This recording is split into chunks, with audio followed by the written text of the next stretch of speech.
Hello, कैसे हैं आप सब। आज संडे है और एक बार फिर से लर्न इंग्लिश विदाउट रूल्स के weekly special session comment box में आप सबका स्वागत है। आज हम यहाँ पर हर एक कमेंट बॉक्स के सेशन की तरह आपके कुछ कमेंट्स को शामिल करेंगे और उसमें पूछे गए सवाल को समझाने की कोशिश करेंगे। बहुत सारे बच्चों ने यहाँ पर अपनी दुविधाएं लिख रखी है। पिछले कमेंट बॉक्स के बाद आज एक्चुअली मैं कमेंट बॉक्स लाने के मूड में था नहीं, बट शाम तक कुछ ऐसे सवाल आए जो मुझे लगा कि अगर इसको आज जवाब दे दिया जाए तो ज़्यादा अच्छा है। सवाल भी था और संडे भी है, तो चलिए बिना देरी के देखते हैं कौन कौन से कमेंट हैं यहाँ पर। सबसे पहले तो आप सबको बहुत बहुत धन्यवाद जिनको ये कविता पसंद आई।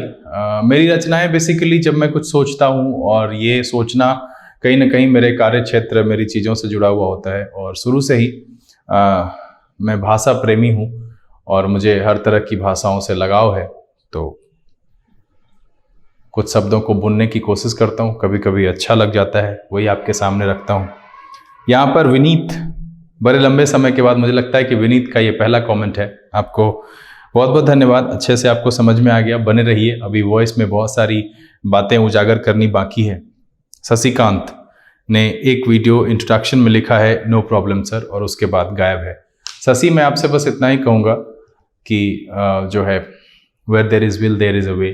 कितनी भी परेशानी होती है तो उसमें हिम्मत ही सबसे बड़ा उपाय है।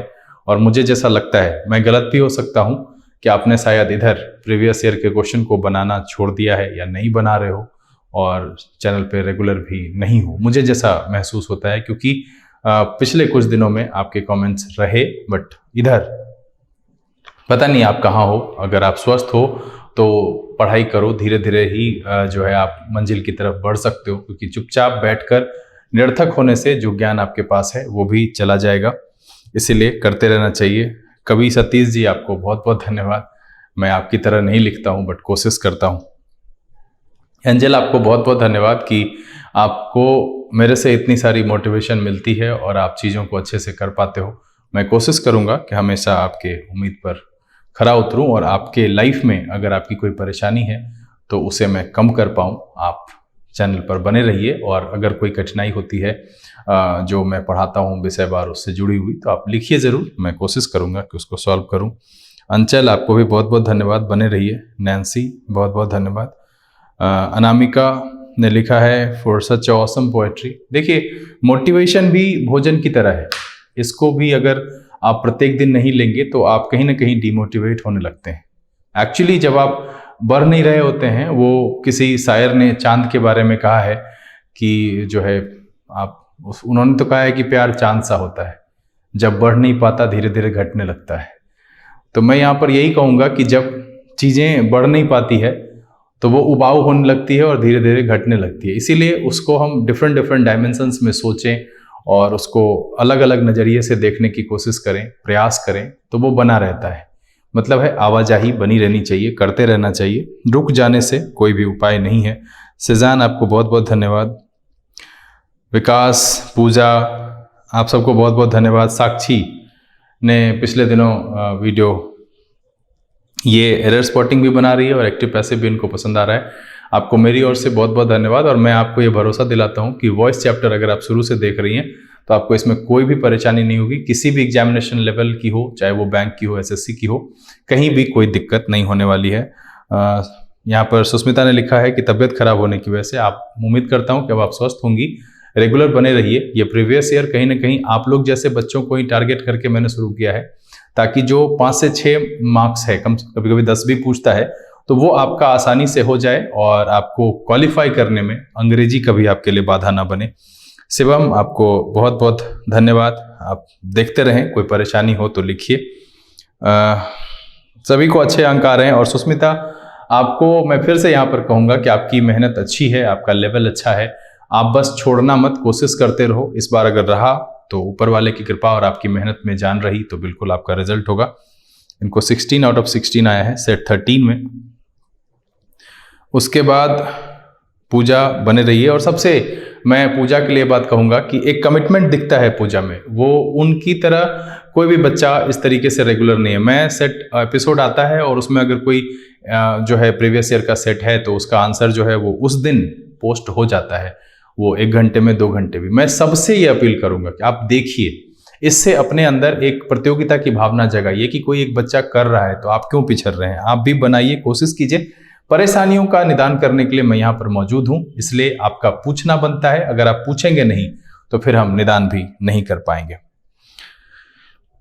शिवम ने लिखा है कि Hindi is spoken by people in Bihar, is it true according to passive. देखिए, यहाँ पर आप जो बाय पीपल लिखे हैं इसकी जरूरत नहीं है, क्योंकि जब भाषा है, हिंदी बोली जाएगी तो वो लोगों के द्वारा ही बोली जाएगी और वो उसी में अंडरस्टूड है। और वैसे भी मैंने कहा है कि पैसिव में जरूरी नहीं है कुछ एक संदर्भ को छोड़ करके, क्योंकि पैसिव हम रचना ही करते हैं ऑब्जेक्ट ओरिएंटेड सेंटेंस के लिए। दैट्स वाई उसमें आप एजेंट ना भी लिखें तो कोई बात नहीं है। श्रेया, बहुत अच्छा है, आप बीच में गायब थी, बट मैं आपसे यही कहूंगा कि अभी आने वाले समय में जैसा लग रहा है कि एसबीआई भी नोटिफिकेशन देगा, पीओ की भी एग्जामिनेशन होगी। चूंकि बीएचयू वाली जो एग्जामिनेशन थी वो कैंसिल नहीं हुई है, नीट वाली एग्जामिनेशन भी लग रहा है कि हो ही जाएगा। आने वाले समय में आरआरबी और आईबीपीएस पीओ है, आगे क्लर्क भी जो है वो उसके डेट्स भी आएंगे, वैकेंसी आएगी। तो इसलिए बने रहिए और इस बार कोशिश कीजिए कि आपका रिजल्ट हो। और नैन्सी, मैं आपको यहाँ पर कहूँगा कि आपका 210 गलत नहीं होना चाहिए। आपको मैंने हमेशा से कहा है कि जब कभी भी आप एरर बनाने के लिए बैठते हो तो सबसे पहले पुराने पॉइंट्स को एक सरसरी निगाह दे लो और थोड़ा फोकस होकर के सेक्शन वाइज में ए को देख लिया, बी को देख लिया, सी को देख लिया, इस तरीके से बनाओगे तो कर पाओगे। और एक्यूरेसी बहुत बड़ी बात है कि आप 3 बनाओ, 3 सही हो, जरूरी नहीं है कि आप 5 बनाओ। ये चीज ध्यान रखो। अब एक्चुअली मैं यहाँ पर सबसे ये कहना चाहूंगा कि जो 15 का सेट आता है, आप उसमें ये कोशिश करो कि मैक्सिमम एक्यूरेट कितना होता है, सही कितना बनाते हो, और जो लगे कि गलत है, समझ में नहीं आ रहा है, छोड़ देना बेहतर है नंबर नीचे करने से। और यहाँ पर जो एक सबसे इंपॉर्टेंट सवाल है, और इस सवाल को देख करके मुझे थोड़ा बहुत गुस्सा भी आया, थोड़ी बहुत हंसी भी आई। ये पूजा का सवाल है। पूजा को इस सेट में, सेट 14 में 10 जो है नंबर आए हैं, 10 आउट ऑफ 15 है। और इसने सवाल नंबर 4 के लिए लिखा है कि सर बहुत डाउट है। क्वेश्चन नंबर 1, ये सवाल नंबर 1 है 201, कि सर मस्ट और बी बोथ shows emphasis और necessity टू, तो दोनों को एक साथ यूज करना जरूरी है। मस्ट प्रिपेयर्ड भी तो हो सकता है ना।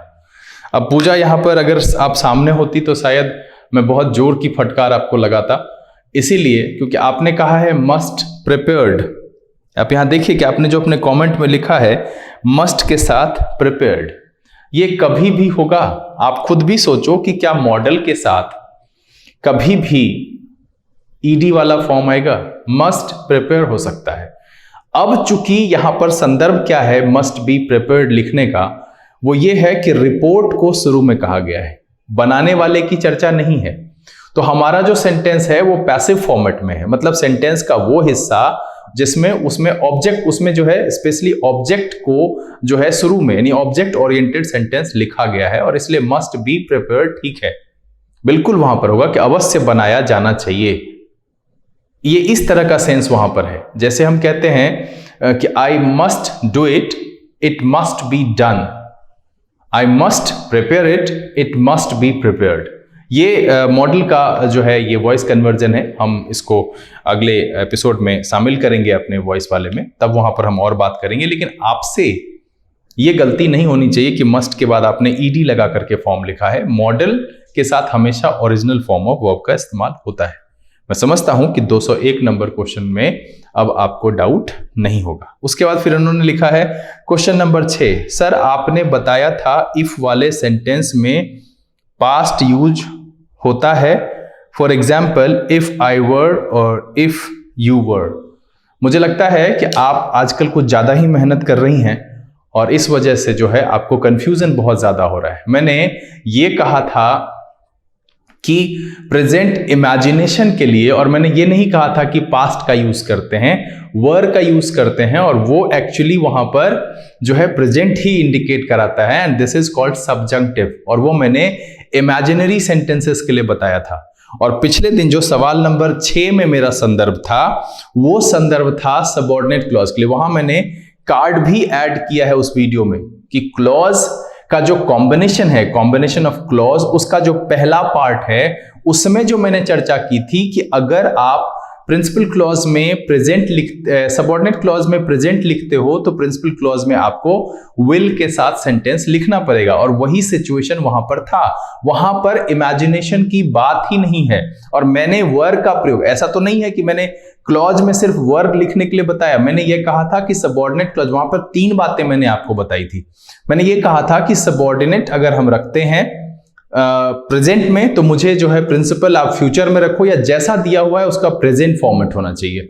फिर दूसरा मैंने बताया था कि अगर आप सबऑर्डिनेट पास्ट में रखते हो, कोई भी पास्ट हो, तो जो प्रिंसिपल क्लॉज है वो वुड में होना चाहिए। और तीसरा मैंने बताया था कि अगर आप सबऑर्डिनेट में हैड प्लस V3 यूज करते हो तो प्रिंसिपल में वुड हैव प्लस V3 होना चाहिए। मैंने इसकी चर्चा की है सवाल नंबर 6 में।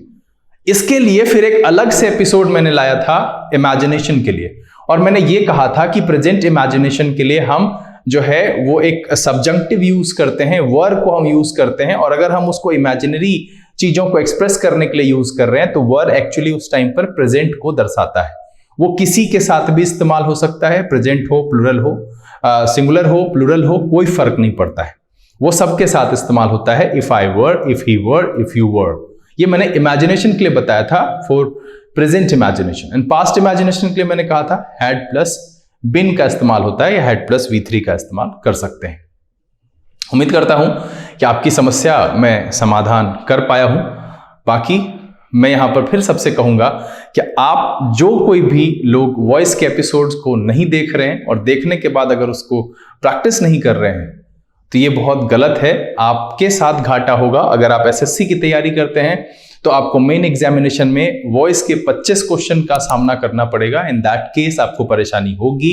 दैट्स व्हाई अभी मैं साथ साथ बताते जा रहा हूं, तो आप बनाइए, और अगर आपकी समस्या होती है, परेशानी है, आप कमेंट में नीचे लिख करके मुझे सूचित जरूर करिए। उम्मीद करता हूं कि आप सब को अपने अपने सवालों के जवाब मिल गए होंगे। विशेष करके पूजा अब आप समझ गए होंगे। फिर भी अगर कोई परेशानी रहे तो नीचे लिख करके सूचित करिए। बाकी संडे है, परिवार के साथ रहिए, खुश रहिए, मस्त रहिए। Thank you, God bless you.